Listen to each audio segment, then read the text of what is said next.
তাকদীর নিয়ে প্রিয় ভাইয়েরা বিচলিত হবেন না। আপনার তাকদীরে যা আছে আপনি পাবেন, যা নাই কোশ্চেন কালেও পাবেন না, ফুল স্টপ। আপনার তাকদীরে যা আছে আপনি পাবেন, না পেয়ে আপনি দুনিয়া থেকে যাবেন না, ফুল স্টপ। আর আপনার তাকদীরে যা নাই সারা দুনিয়ার মানুষ মিলে আপনাকে দিতে পারবে না। এই চিন্তাটা আগে মাথার মধ্যে সেট করেন।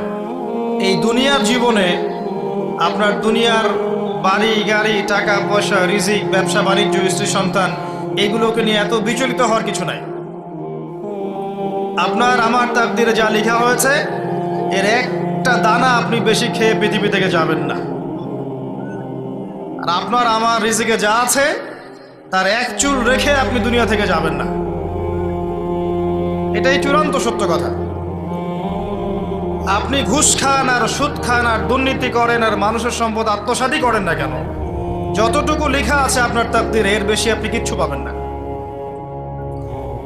আর আপনি হালালে থাকার জন্য যতই কষ্ট করেন, হালালে আছেন, সবজি বিক্রি করে খাচ্ছেন, আপনি ছোটখাটো ব্যবসা করছেন, মানুষ আপনাকে দাম দেয় না, আন্ডার এস্টিমেট করে, গরিব বলে, ফকির মিসকিন বলে, কিন্তু আপনার তাকদীরে যা আছে আপনি সেটাই পাবেন, এর বেশি আপনি কিচ্ছু পাবেন।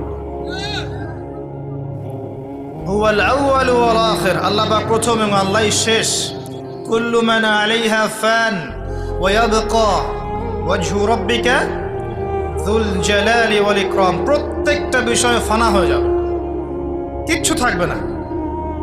এখন আপনি পৃথিবীতে যা দেখছেন এগুলোর কিছুই থাকবে না। প্রত্যেক মানুষ, প্রত্যেকটা জিন, প্রত্যেক উদ্ভিদ, প্রত্যেক এই প্রাণী, আকাশ, মহাবিশ্ব, গ্রহ নক্ষত্র, চন্দ্র সূর্য, সমুদ্র, পাহাড় পর্বত, বিশ্বনেতা, রাষ্ট্রনেতা, সমাজ নেতা, পরিবারের কর্তা, অর্থনৈতিক নেতা, সবাই মারা যাবে, সবাই শেষ হয়ে যাবে, কিচ্ছু থাকবে না। এই বিষয়টা আগে ভালো করে হজম করতে হবে যে আমরা এখানে থাকতে আসিনি, আমরা এই দুনিয়ায় থাকতে আসিনি, আমরা এখানে এসেছি চলে যেতে। যার মনের মধ্যে এই কনসেপ্ট থাকে সে কখনো আল্লাহ পাকের বিদ্রোহী হতে পারে না, সে কখনো আল্লাহ দ্রোহিতা করতে পারে না, কুফরি করতে পারে না, শিরক করতে পারে না, আল্লাহর অবাধ্য হতে পারে না। যার মনের মধ্যে এই চিন্তা বদ্ধমূল যে আমি এখানে থাকতে আসিনি, আমি এখানে মুসাফিরের মতো এসেছি, গাছের ছায়ায় বিশ্রাম নিচ্ছি, বিশ্রাম নিয়ে শেষ হবে চলে যাব। যারাই আল্লাহ দ্রোহিতায় লিপ্ত হচ্ছে, শিরক করছে, বেদাত করছে, হারাম খাচ্ছে, ঘুষ খাচ্ছে, সুদ খাচ্ছে, জেনা করছে, আল্লাহ দ্রোহিতা করছে, আল্লাহর বিধানকে অস্বীকার করছে, তারা ইনডাইরেক্টলি ধরে নিয়েছে যে তারা মনে হয় পৃথিবীতে চিরকাল থাকবে। কারণ যদি কিয়ামতের মাঠের কথা তাদের স্মরণ থাকতো তারা কখনোই কাজগুলো করতে পারতো না, পারতো? এবার আসেন, আল্লাহ পাক কলম সৃষ্টি করে তাকদীর লিখেছেন, অতএব তাকদীর নিয়ে প্রিয় ভাইয়েরা বিচলিত হবেন না। আপনার তাকদীরে যা আছে আপনি পাবেন, যা নাই কোশ্চেন কালেও পাবেন না, ফুল স্টপ। আপনার তাকদীরে যা আছে আপনি পাবেন, না পেয়ে আপনি দুনিয়া থেকে যাবেন না, ফুল স্টপ। আর আপনার তাকদীরে যা নাই সারা দুনিয়ার মানুষ মিলে আপনাকে দিতে পারবে না। এই চিন্তাটা আগে মাথার মধ্যে সেট করেন।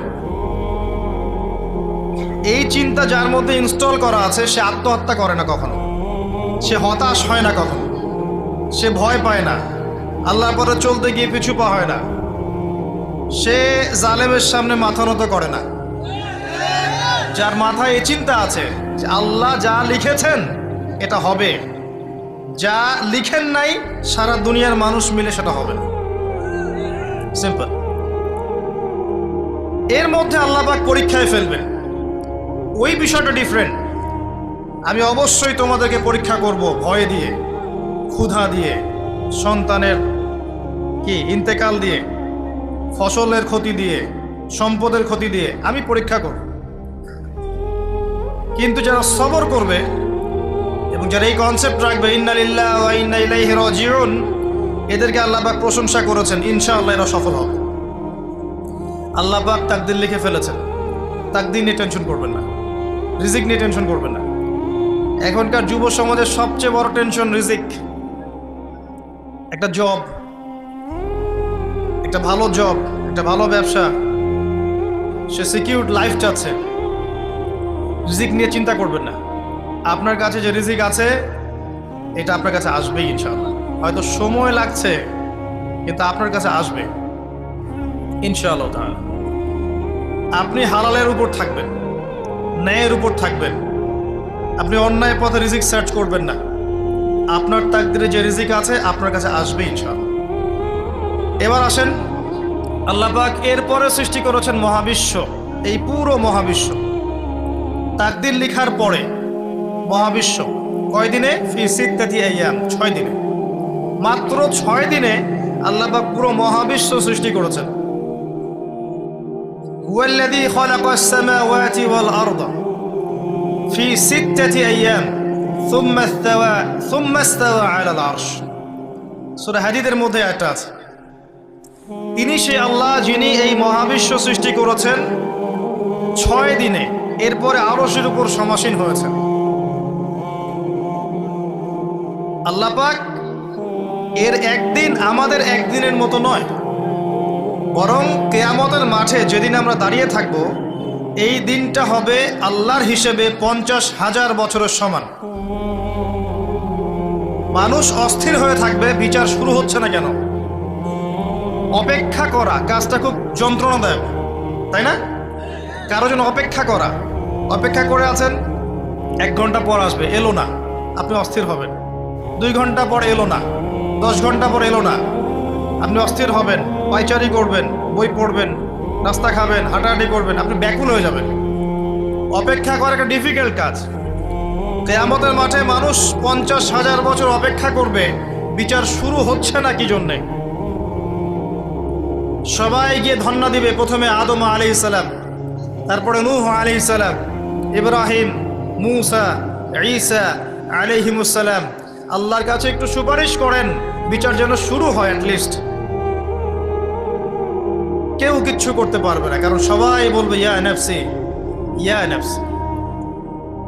দূর থেকে একজনের আওয়াজ আসবে, যিনি ইয়া নাফসি বলছেন না, যিনি বলছেন ইয়া উম্মতি, ইয়া উম্মতি।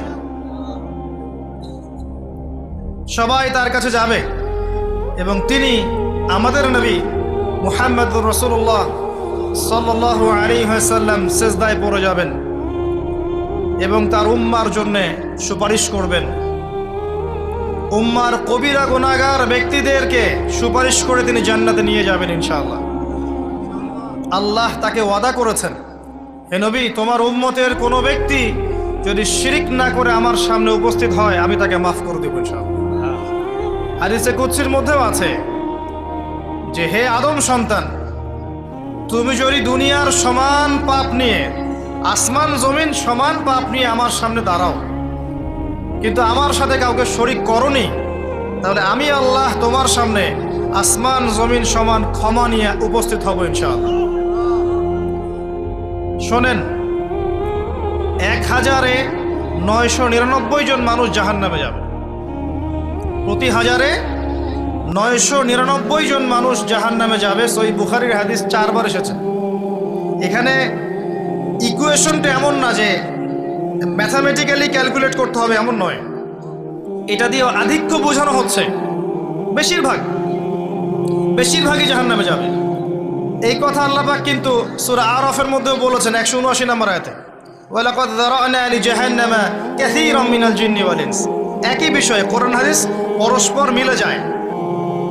এখানে একটা বিষয় বুঝতে হবে, আল্লাহ পাক বলেছেন সূরা নিসার মধ্যে, ইন্নাল্লাহা লা ইয়াগফিরু আন ইউশরাকা বিহি ওয়া ইয়াগফিরু মা দুনা যালিকা লিমান ইয়াশা। আল্লাহ পাক তার সাথে শিরকের গুনাহ মাফ করবেন না, এছাড়া যে কোনো গুনাহ আল্লাহ পাক যাকে ইচ্ছা মাফ করতে পারেন। তার মানে যে বেশিরভাগ মানুষ জাহান্নামে যাচ্ছে তাদের আমলনামায় কোন পাপ থাকতে পারে? কথা বোঝা যাচ্ছে কি? নিঃসন্দেহে তাদের আমলনামায় শিরকের পাপ থাকবে।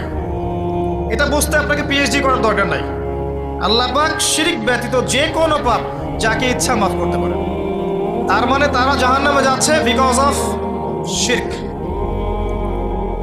আমাদের মুসলিমরা এখন শিরক বোঝে না, অমুসলিমরা তো শিরক করেই। যেমন কেউ বলছে ওয়াকালাতিল ইয়াহুদু উযাইরুন ইবনুল্লাহ, ইহুদিরা বলছে উযাইর আল্লাহর সন্তান, নাউযুবিল্লাহ, শিরক। অথচ ওরাই এখন বিশ্বকে রুল করছে, তাই না? ওয়াকালাতিন নাসারা আল মাসীহ ইবনুল্লাহ, নাসারা বলছে যে ঈসা ইবনে মারইয়াম আল্লাহর সন্তান, তাই না? অথচ ওই সভ্যতাই এখন বিশ্বকে রুল করছে। যালিকা কাউলুহুম বিআফওয়াহিহিম, এটা ওদের মুখের কথা, এটা জাস্ট মুখের কথা। আবার অনেক সময় দেখা যায় যে আল্লাহকে বাদ দিয়ে আমরা মাধ্যম পূজাও করছি। অমুসলিমরা তো শিরক করছেই, যারা মুসলিম তারা দেখবেন আল্লাহকে বাদ দিয়ে মাধ্যম পূজা শুরু করেছে। মাজারের পূজা করছে, কবরের পূজা করছে, মৃত ব্যক্তির ওসিলায় পার পাওয়ার চেষ্টা করছে। মুসলিম থেকে দেখবেন তাকদীরকে অস্বীকার করছে, আল্লাহর হালালকে হারাম করছে, আল্লাহর হারামকে হালাল করছে। মুসলিম থেকে দেখবেন যে হাতে একটা আংটি পড়েছে, ভাই কি জন্য পড়েছেন? এই রোগ ভালো হবে আমার। গলায় একটা বালা ঝুলিয়েছে, কোমর একটা মাদুলি, ভাই এগুলো কেন? যে এগুলোতে রোগ ভালো হবে।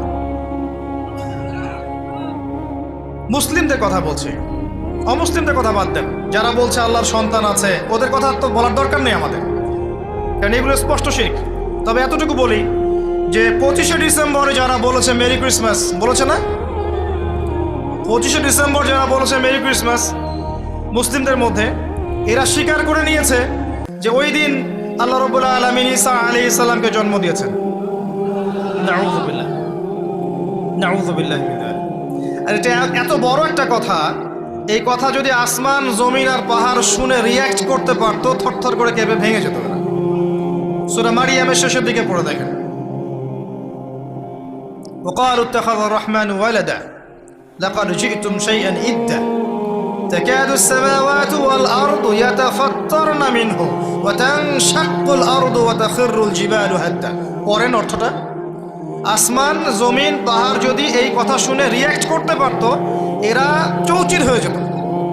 এত বড় একটা কথা বলেছো তোমরা, ঈসা আলাইহিস সালামকে আল্লাহ পাক জন্ম দিয়েছেন, নাউযুবিল্লাহ। এরা তো শিরক করছেই। মুসলিমরাও দেখবেন এই যেগুলো বললাম, আল্লাহকে বাদ দিয়ে অন্যের কাছে দোয়া করছে, আল্লাহকে বাদ দিয়ে অন্যকে সেজদা করছে, আল্লাহকে বাদ দিয়ে অন্যের কাছে নজর মানত করছে, আল্লাহকে বাদ দিয়ে অন্যের জন্য জবাই করছে।